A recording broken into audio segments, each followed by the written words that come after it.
Portia Bells, this is a message dahil aalis ka na sa wakas. Joke lang. So, may mga video kami na pwede kang umiyak after mo makita. Joke lang. So, may tatlong question. First is, ano yung mamimiss mo kay Portia? Yung pagkain mo ng lahat ng handa kapag may birthday. Joke. Next is, most memorable moment, yung mga food trip, tsaka yung mga naliligaw tayo sa Cubao. And the next is, message. Wala naman akong message kasi malapit ka lang naman. Magkikita pa tayo. Bye-bye. Hi, Mama! Akong nakaisip ng video na to, ha? FYI.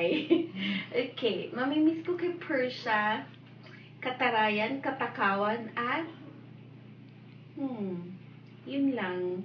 Yung mga kwento niya na nagsiselos yung BOAS niya, same as mine. Diba? Yun yung mga mamimiss ko sa kanya. Action! Hi, Portia Bells! Naku, paalis ka na. At last, Diyos ko, for ganun. almost 10 years, I'm happy for you, dear. Magiging full-time mom ka na. Nox naman. Sana ako din, sa susunod. Para may script pa sa inyo. Ano pa yung question? Yung mamimiss ko kay Portia, yung pag-ikot-ikot niya sa floor, and then yung pagkain natin, ang kung ano-ano.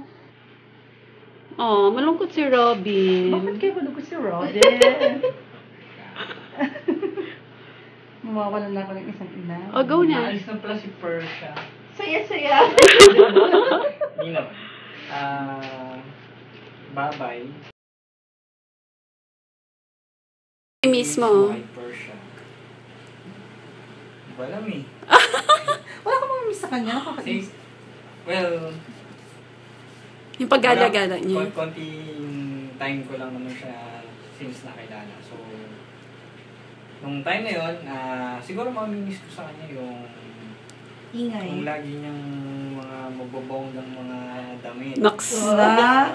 Shoes. Talaga kaisip niya na. Oo. Shoes na tatara. Na 10 inches na heels. O yung mga ganun. Saka, yung mga matataray niyang kwento. Okay. Nung unang-una kong mamimiss kay Portia is nung pagrampa niya palagi sa floor. Gamit nung napakataas niyang takong. At ang kanyang mga pasabog na outfit. Saka Naks. syempre nung mga ika nga namin ni Portia nung sosyalin na mga damit. Pangmayaman? Mga pangmayaman. Sayang nga lang hindi natuloy nung ano natin, nung bazaar natin. Pero di bale, madami pa namang ano dyan. Madami pa namang pagkakataon. Yes. Well, ano ba yung mamimiss ko kay Portia? Well, si Portia everyday kasi parang siya may fashion statement. Parang laging gumarampa. Makikita mo siya parang dalagang dalaga, di ba? Well, yun talaga mamimiss ko sa kanya. Siyempre, yung na-miss ko rin yung mga pulveron niya. Grabe yung pulveron niya. Yung minsan isa lang yung kinuha mo, sisingilin ka ng parang 3 yung kinuha mo. O minsan naman ako konsensya, kung ano kaya bayaran, kasi listahan naman yun, di makita. Well, iba rin yung pinagsama namin yung bruhang yan. Nalala ko pa ng Sarcom, yung kompleto sila sa Sarcom, siya na natirang matibay, di ba? Oh well. Yung mga pagkain-kain namin, yun lang. Yung mga social, kunyari, mga pancake house, mga army navy, pa-social lang, konti lang, like. Second. Third. Third. Mamiss, yung mga bag. Wala na akong utangan ng bag. Nung time na may nag-away sa akin, sabi sa akin, ay, ako. Ita ka daw. Galit siya, oo. Galit na galit siya. At tiningnan niya kung sino yung nagsabi at sinabi niya, tinarayan niya. Parang nagparinig siya sa pinag. Kasi sa Portia yung true friend talaga. Kung kaibigan ka niya, paglalaban ka niya. Yan si ate. Si ate, si mama.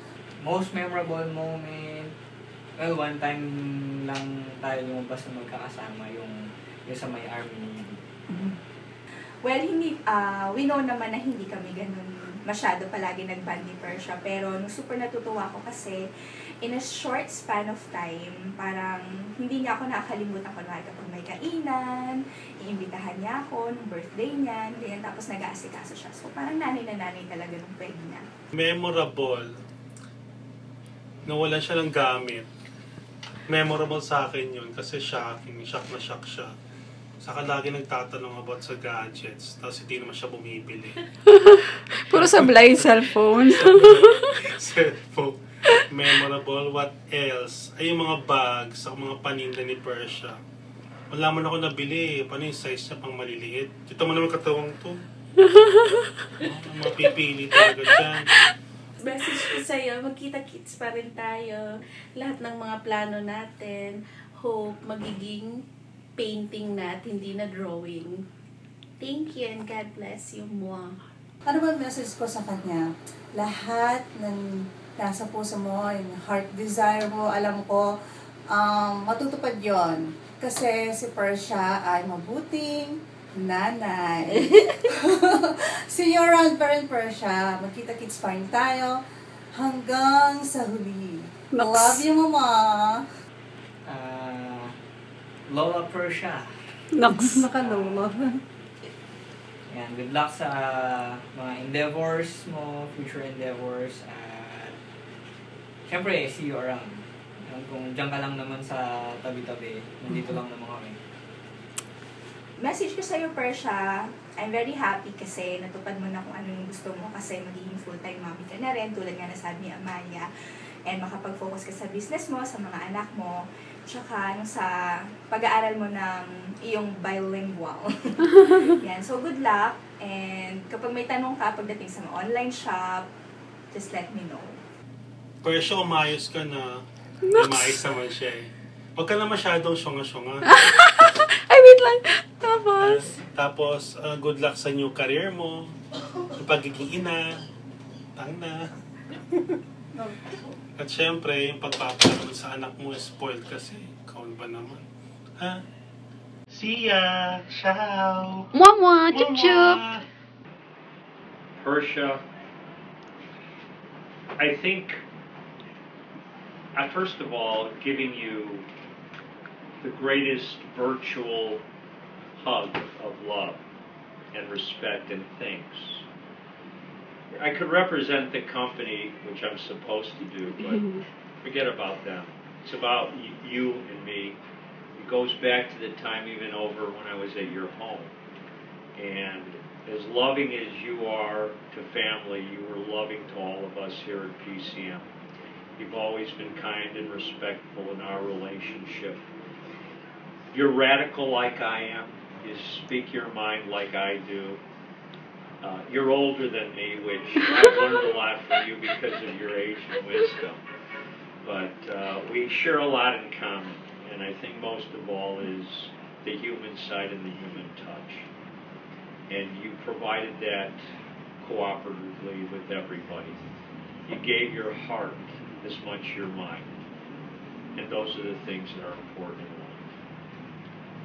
I hope the virtual hug never ends and there's always a physical hug and a smile that we have shared. I adore you. You're special. And may God and family and sunshine always be upon you in the many years to come. I love you.